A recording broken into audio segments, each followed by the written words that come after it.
শ্রী বিষ্ণুর দ্বিতীয় অবতার হলেন কূর্ম অবতার বা কচ্ছপ অবতার।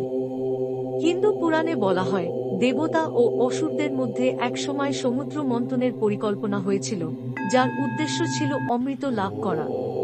এই মহাকাজে মন্দার পর্বতকে মন্থনদণ্ড এবং বাসুকী নাগকে মন্থনের দড়ি হিসেবে ব্যবহার করা হয়।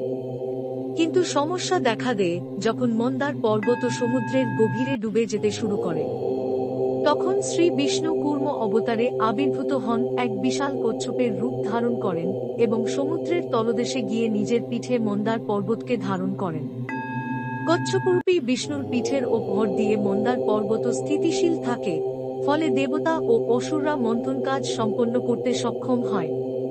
সমুদ্র মন্থনের ফলস্বরূপ অনেক মূল্যবান বস্তু ও দেবতারা আবির্ভূত হন, তার মধ্যে অমৃত, লক্ষ্মী দেবী, ঐরাবত এবং অনেক অলৌকিক রত্ন ছিল। কূর্ম অবতারের মাধ্যমে শ্রী বিষ্ণু দেখিয়েছিলেন যে জগতের ভার বহন ও কল্যাণের জন্য তিনি সর্বদা প্রস্তুত। কূর্ম অবতার কেবল এক পৌরাণিক কাহিনী নয়, বরং তা ধৈর্য, স্থিতিশীলতা এবং অপরিসীম শক্তির প্রতীক। হিন্দু ধর্মে এই অবতারকে বিশেষ শ্রদ্ধার সঙ্গে পূজা করা হয়।